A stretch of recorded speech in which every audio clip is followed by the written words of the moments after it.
السلام علیکم ورحمۃ اللہ وبرکاتہ۔ اعوذ باللہ من الشیطان الرجیم، بسم اللہ الرحمن الرحیم۔ فی بیوت اذن اللہ ان ترفع ويذكر فيها اسمه يسبح له فيها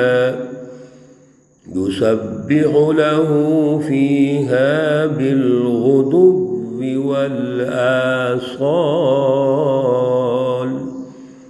صدق اللہ العلی العظیم۔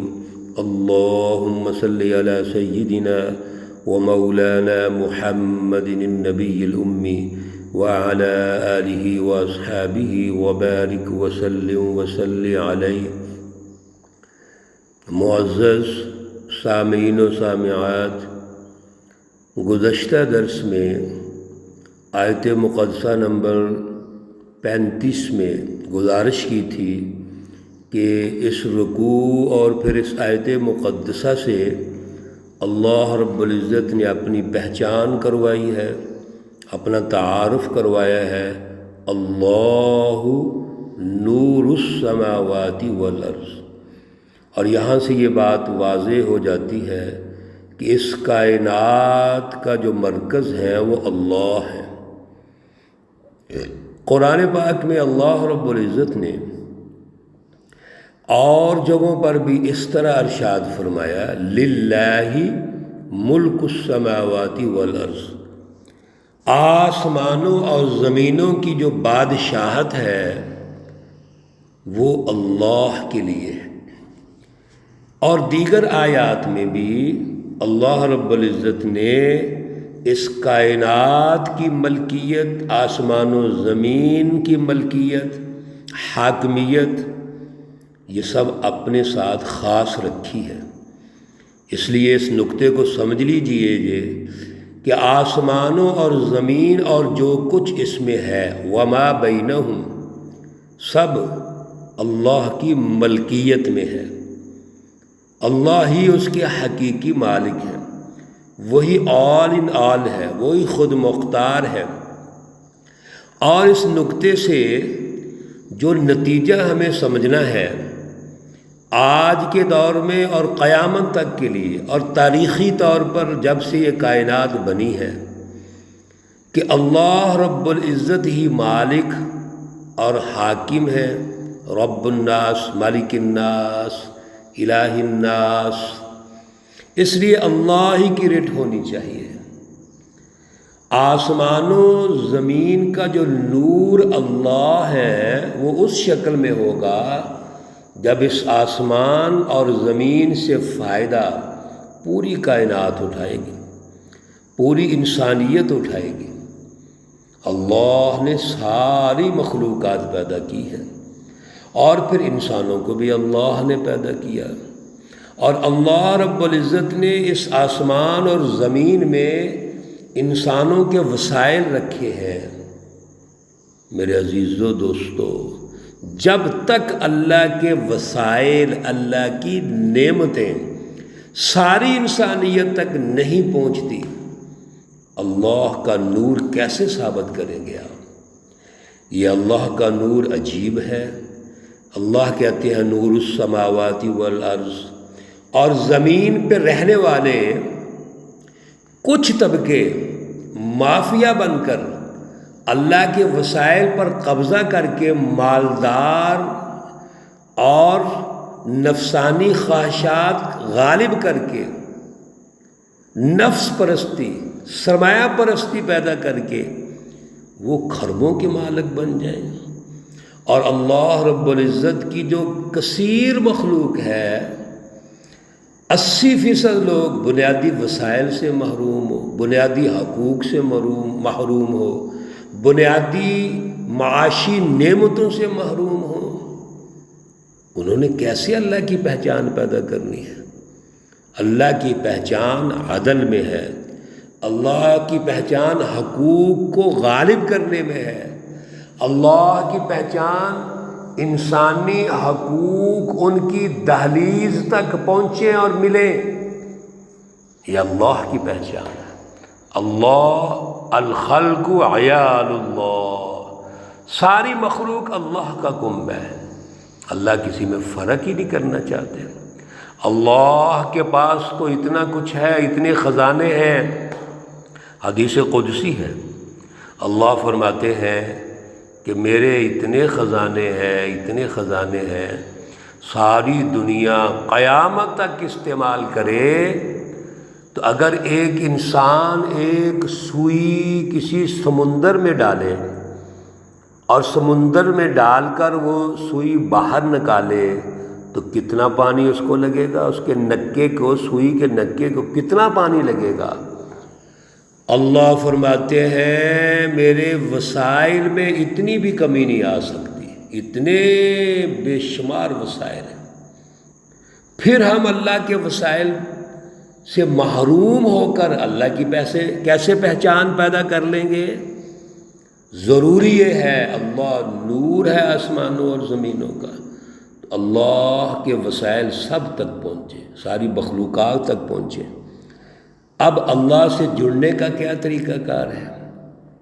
کس طرح ہمارا ربط، جوڑ، تعلق اللہ سے قائم رہے، اللہ کی پہچان رہے، تاکہ اللہ سے جوڑ کے ہم اپنے آپ کو اللہ کی مخلوق سے جوڑ پیدا کر لیں۔ تو اس کے لیے اللہ نے جو ذریعہ بنایا ہے وہ اپنے گھر، مساجد، یہ اللہ نے ذریعہ بنایا ہے۔ فی بیوت، اللہ کے گھروں میں، اذن اللہ، اللہ نے حکم دیا ہے، ان ترفع، کہ اللہ کے اس ذکر کو بلند کرو، وَيُذْكَرَ فِيهَا اسْمُهُ، اور اس میں اس کا نام کا ذکر کرو۔ یہ توجہ ہمیں چاہیے کہ اللہ کے جو گھر ہیں ان کو بلند کرنا، ان کی تعمیر کرنا۔ اللہ کے وَأَنَّ الْمَسَاجِدَ لِلَّهِ، اور بے شک تمام مساجد اللہ کے لیے ہے، فَلَا تَدْعُوا مَعَ اللَّهِ أَحَدًا، ان مساجد میں صرف اللہ کا ذکر ہونا چاہیے۔ اس کو ذرا ہم نے سمجھنا ہے۔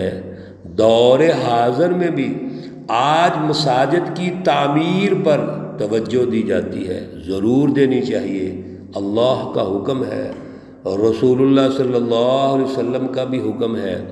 بڑے فضائل ہیں تعمیر مساجد کے، لیکن تعمیر مساجد کے ساتھ ساتھ اس کی تعمیر انسانیت کا بھی خیال کرنا ہے ہم نے۔ ایک تو مساجد اللہ کی ہے، کسی کا عنوان نہیں ہونا چاہیے، اللہ کی مساجد ہے، وَأَنَّ الْمَسَاجِدَ لِلَّهِ، اور اللہ کی بات ہونی چاہیے، اللہ کی رٹ قائم ہونی چاہیے۔ اب ہم بات تو اللہ کی کرتے ہیں، قرآن و سنت کی کرتے ہیں، ظاہر ہے قرآن پڑھتے ہیں ہمارے علماء کرام، اسکالرز، لیکن جب ہم اپنی سوسائٹی اور مسجد کا تعلق دیکھتے ہیں تو سوسائٹی میں اور مسجد میں تضاد نظر آتا ہے۔ ہونا یوں چاہیے، جو اللہ نے مساجد ہمارے لیے بنائی ہیں یہ ٹریننگ سینٹر ہیں، تربیت گاہیں ہیں۔ آپ سب سے بڑی اور جو مرکزی مسجد ہے مسجد الحرام، اور پھر مسجد نبوی شریف، حضور نبی اکرم صلی اللہ علیہ وسلم کی مسجد، ان مساجد کا کردار دیکھیے۔ دنیا کی تمام مساجد ان مساجد کے تحت ہے۔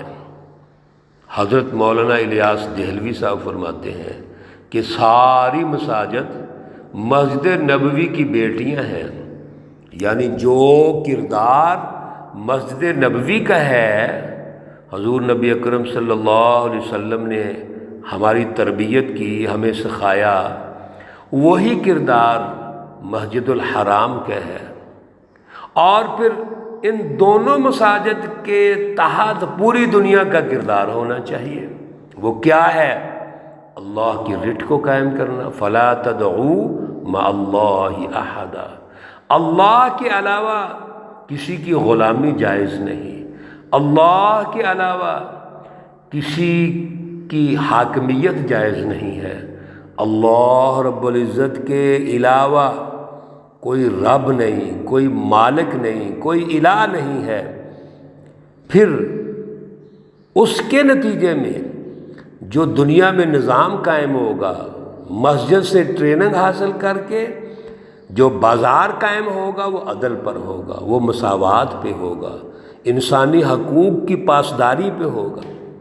اسی لیے سیاسی ظلم کو ختم کرنے کے لیے جو لشکر نکلتے ہیں وہ مسجد نبوی شریف سے نکلتے ہیں۔ مسجد نبوی شریف یہ ہیڈ کوارٹر ہے تربیت کا، جامع تربیت کا، احکامات، علم التوحید والصفات یعنی اللہ کی اعلیٰ حاکمیت کو سمجھنا اور اس کو قائم کرنے کے لیے، اس کی رٹ قائم کرنے کے لیے جہاد کا نظام یہ مسجد نبوی شریف سے جڑا ہوا ہے، سارے لشکر وہاں سے نکلتے ہیں۔ پھر یہ کیسے ممکن ہو سکتا ہے کہ مسجد نبوی کا کردار جزوی ہے، محض نماز پڑھنے کا ہے، عبادات کا ہے، ارکان اسلام کا ہے؟ ایسا تو نہیں ہے۔ تو ہماری مسجدوں کا کردار ایسا کیوں ہے؟ یہ ہماری مساجد اللہ کی مساجد ہے، اس لیے اللہ نے فرما دیا وَيُذْكَرَ فِيهَا اسْمُهُ، اس میں اللہ کا نام کا ذکر ہونا چاہیے۔ اب ذکر سے مراد کیا ہے؟ صرف سبحان اللہ کہہ لیں، نماز پڑھ لیں؟ نہیں، بلکہ مکمل ٹریننگ تربیت مسجد سے لیں۔ الحمدللہ رب العالمین قرآن پاک یہاں سے لے کر سورۃ الناس تک تمام تر شعبہ جات کی ٹریننگ ہے، نظام حیات کی تربیت ہے، تمام تر سسٹم کی تربیت ہے۔ ایک سیاسی نظام، معاشی نظام، معاشرتی نظام، سائنسی نظام، تعلیمی تربیتی نظام، جتنے بھی سسٹم ہیں وہ قرآن میں موجود ہیں، اور اس کی عملی شکل رسول اللہ صلی اللہ علیہ وسلم۔ ان تمام نظاموں کی ٹریننگ، تربیت وہ ذکر الہی میں آتی ہے۔ یسبح لہ فیہا بالغدو والآصال۔ میرے عزیزو توجہ فرمائیے اللہ کے الفاظ پر۔ اللہ کہتے ہیں کہ آپ اس کی تسبیح پڑھیں، اس کو یاد کریں، اس سسٹم کو سمجھیں، اس پہ ڈسکشن کریں، تعلیمی تربیتی نظام بنائیں، غدوی صبح کو والآصال اور شام کو۔ اس کا مطلب کیا ہے کہ ہمارا پورا جو شیڈول ہے صبح اٹھنے سے لے کے سونے تک وہ مسجد سے جڑا ہوا ہے، وہ اس تربیت گاہ سے جڑا ہوا ہے، ٹریننگ سینٹر سے جڑا ہوا ہے۔ اس لیے مساجد کے کردار کو پہچانیے۔ اللہ معاف کرے، آج مساجد مسلکوں کے ہیڈ کوارٹر بن گئے ہیں، چھوٹے چھوٹے مسلک، چھوٹی چھوٹی مساجد، اور اتنے ہی ہمارے ذہن تنگ ہو گئے۔ ہمارے وہ علماء اور سکالرز کی سوچ اور ذہن جب تنگ ہو گیا تو اس کی تبلیغ بھی تنگ ہو گئی، اشاعت بھی تنگ ہو گئی۔ ہم نے ایک گھر کے اندر اس کو بند کر دیا دین اسلام کو۔ اور بھائی یہ انسانیت کا دین ہے۔ اللہ نے اپنا تعارف فرمایا الحمدللہ رب العالمین، رب الناس، مالک الناس، الہ الناس۔ کسی جگہ اللہ نے مومنین کا لفظ نہیں کہا، صرف کہ رب المومنین، رب المسلمین۔ ہم نے کیسے اس کو محدود کر دیا؟ رسول اللہ صلی اللہ علیہ وسلم کا تعارف رحمت للعالمین، رحمت کافۃ للناس، وما ارسلناک الا کافۃ للناس۔ انسانیت کا لفظ آ رہا ہے۔ اس لیے میرے عزیزو دوستو، محض ارکان اسلام کی تربیت کافی نہیں ہے، مسجد مجموعی عبادات کی تربیت کی جگہ ہے، اور عبادات میں جہاں ارکان اسلام ہے وہاں سیاسی نظام سیکھنا دین کا، معاشی نظام دین کا سیکھنا، سائنسی نظام دین کا سیکھنا، عدالتی نظام دین کا سیکھنا، قوانین کی تشکیل سیکھنا، یہ سب عبادت ہے، اللہ کا ذکر ہے۔ اللہ رب العزت ہمیں شعور عطا فرمائے، اعلیٰ نظریہ عطا فرمائے۔ اللہ رب العزت تمام مرحومین و مرحومات کو جنت الفردوس میں اعلیٰ مقام عطا فرمائے۔ اللہ رب العزت تمام بیماروں کو شفائے کاملہ عاجلہ مستمرہ عطا فرمائے۔ ربنا تقبل منا انك انت السميع العليم وتب علينا انك انت التواب الرحيم، وصلى الله تعالى على النبي الأمي محمد وعلى آله وأصحابه أجمعين برحمتك يا أرحم الراحمين۔ السلام عليكم ورحمة الله وبركاته۔